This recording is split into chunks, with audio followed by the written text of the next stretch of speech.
शिव गुरु के चरणों में प्रणाम करती हूँ। मैया पार्वती के चरणों में प्रणाम करती हूँ। मेरा प्रणाम स्वीकार हो। सभी देवी देवताओं के चरणों में प्रणाम करती हूँ। धरती माता के चरणों में प्रणाम करती हूँ। मेरा प्रणाम स्वीकार हो। साहेब भैया नीलम दीदी के चरणों में प्रणाम करती हूँ। सभी माता पिताओं को प्रणाम करती हूँ। गुरु बहन गुरु भाइयों को प्रणाम करती हूँ। मेरा प्रणाम स्वीकार हो। साहेब भैया नीलम दीदी के माध्यम से हमें 3 सूत्र मिला है। पहले में चर्चा करना है, दूसरे में दया मांगना है, तीसरे में 108 बार से प्रणाम करना है। दया किस तरीके से मांगना है कि जैसे दरवाजे पे भिखारी आता है, दया से, भाव से, नेमी से, प्रेम से। और दूसरे में हमें आने जाने वालों को बताना है। तीसरे में हमें 1 से 8 बार से प्रणाम करना है। रुद्राक्ष की माला द्वारा कर सकते हैं, सांस द्वारा कर सकते हैं, उंगली द्वारा कर सकते हैं, जैसे आपका दिल चाहे, मन चाहे, जैसे आप कर सकते हो। और आइए आप सबका कमलेश भक्ति चैनल पर स्वागत है। देवों के देव महादेव की, प्रभु की कथा चर्चा आदि नहीं सुननी चाहिए। आधी सुनवे पे प्रभु का अपमान होता है, पूरी सुनवे पे प्रभु का सम्मान होता है। इसीलिए कभी आधी चर्चा नहीं सुननी चाहिए, पूरी ही चर्चा सुननी चाहिए।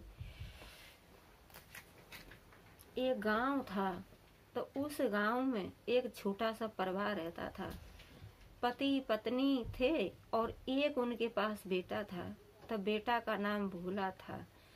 तो उनके पास कोई भी चीज का कमी नहीं था। प्रभु की कृपा से उनके पास सब कुछ संपन्न था, कोई चीज का कमी नहीं था। और एक बेटा था, बेटे का नाम भोला था। तो वो अपने बेटा को और बड़े प्यार से, बड़े लाड से, प्यार से रखते थे। और भोला बेटा को जो भी भोला बेटा मांगता था खाने के लिए, पहनने के लिए, और वही चीज जो खरीद करके देते थे दोनों माता पिता, गुरु बहन और गुरु भाई। तो इसी तरीके से समय चल रहा था। तो वो एक भोला बेटा के पीछे ही जीते थे। आप सबको ही जानते हो कि एक संतान होना जरूरी है। और जब तक संतान नहीं है, घर में वारिस नहीं है, तब माँ बाप जो है बहुत निराश रहते हैं। और घर में चाहे एक संतान हो, एक वारिस हो, उसी से माँ बाप का दिल और खुलता है। इसीलिए वो अपने दोनों गुरु बहन और गुरु भाई अपने भोला बेटा से बहुत प्यार करते थे। और उसी को देख करके सोते थे, और उसी को देख करके जागते थे, और उसी को देख करके जीते थे। दुनिया की सपने सोचते थे। इसी तरीके से समय चल रहा था। तब भोला बेटा था, स्कूल में जाता था पढ़ने के लिए। तो वहाँ से भोला बेटा स्कूल से और किसी ने गायब कर दिया। सुबह से शाम तक जो गुरु बहन थी, उन्होंने इंतजार भोला बेटा का किया, लेकिन भोला बेटा वापस नहीं आया। तो शाम को गुरु भाई आए, तो गुरु भाई भी कहने लगे कि हमारा भोला बेटा कहाँ है। तो जो गुरु बहन थी, उनका चेहरा बड़ा उतर गया, बड़ी निराश थी। तो गुरु भाई से कहने लगी कि देखो भोला बेटा तो स्कूल गया था, सुबह से शाम हो गई, लेकिन भोला बेटा वापस स्कूल से नहीं आया है। तो गुरु भाई थे, उनको भी बहुत टेंशन हुआ, बहुत दर्द, जैसे कहते हैं कि संतान का दर्द तो एक अलग ही होता है। तो दर्द होने लगा, दोनों को बड़ा कष्ट होने लगा। तो दोनों पति पत्नी और अपने भोला बेटा को और गांव में ढूंढने के लिए निकले, और सबसे पूछ रहे थे कि आपके पास हमारा भोला बेटा आया है, कि आपने हमारा भोला बेटा देखा है। तो सब कोई कहने लगे कि तुम्हारा भोला बेटा हमने नहीं देखा है। इसी तरीके से और दोनों पति पत्नी पूरी रात खोजते रहे, ढूंढते रहे, लेकिन भोला बेटा का कुछ पता नहीं चला।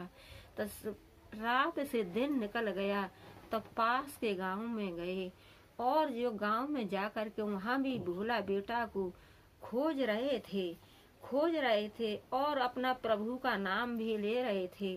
कह रहे थे कि हे प्रभु, हे देवों के देव महादेव, आप तो महान सर्वश्रेष्ठ देवता हो। हे प्रभु, आप तो गरीबों की झोली भरते हो और न संतानों की गोदी भरते हो, कोड़ी की काया ठीक करते हो। हे देवों के देव महादेव, हमारा भोला बेटा कहाँ है? हे प्रभु, हमारा भोला बेटा कहाँ है? इसी तरीके से और दोनों गुरु बहन और गुरु भाई बेटा के लिए खोज रहे थे, ढूंढ रहे थे और शरीर से घूम रहे थे, खोज रहे थे, लेकिन दिल और दिमाग में प्रभु का ही नाम चल रहा था कि हे प्रभु, हमने तो सब दिन और आपका पूजा पाठ किया है और सवेरे नींद खुलती है तो हमारी जुबान पे आपका ही नाम आता है, सोते हैं तो आपका ही नाम लेकर के सोते हैं। हे प्रभु, हे देवों के देव महादेव, आपने हम पे कैसी विपदा डाली है कि हमारा एक इकलौता भोला बेटा था, तो उस बेटा को भी इधर उधर पता नहीं कहाँ से गाय, हमारा बेटा कहाँ चला गया, हमारे बेटे को किसने उठा लिया, किसने चुरा लिया। हे हम हमारे तो आप हो। हे मेरे प्रभु, हमारे भोले बेटा की खोज कीजिए। इसी तरीके से और दोनों पति पत्नी और आस पास के गांव में खोज रहे थे और रो भी रहे थे, बिलाप भी कर रहे थे, सबसे कह रहे थे कि आपने हमारा भोला बेटा देखा है, आपने हमारा भोला बेटा देखा है। तो उसी गांव में और एक से भक्त थे, वो कहने लगे कि भाई आप क्यों रो रहे हो? दोनों पति पत्नी, गुरु बहन, गुरु भाई किस लिए रो रहे हो?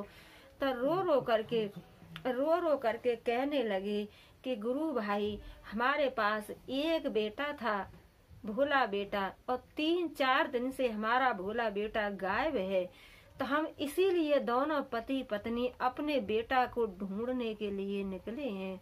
तो गुरु भाई कहने लगे कि गुरु भाई, आप किस लिए टेंशन ले रहे हो, किस लिए रो रहे हो?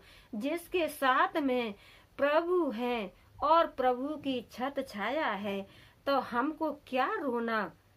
हमको नहीं रोना है और नहीं हमको टेंशन लेनी है। क्यों कि हमने तो अपनी टेंशन और प्रभु के चरणों में त्याग दी है। जैसे भी प्रभु हमको रखेंगे, हम जैसे ही रहेंगे। इसी तरीके से दूसरे गुरु भाई थे और उन दोनों गुरु भाई गुरु बहन को, मानो पति पत्नियों को समझाने लगे और कहने लगे, गुरु भाई दूसरे थे, वो कहने लगे कि चलो तुम इधर उधर क्यों खोज रहे हो, क्यों टाइम बर्बाद कर रहे हो, और जाइए प्रभु के पास और अपना प्रभु से 3 सूत्र का पालन कीजिए और अपने दुख की बात प्रभु ही सुनेंगे। इस दुनिया में कोई आपका हमारा सुनने वाला नहीं है। हमारे तो सुनने वाले एक त्रिलोकी ही नाथ हैं कि वो त्रिलोकी नाथ ही हमारी आवाज सुनेंगे और कोई आवाज सुनने वाला नहीं है।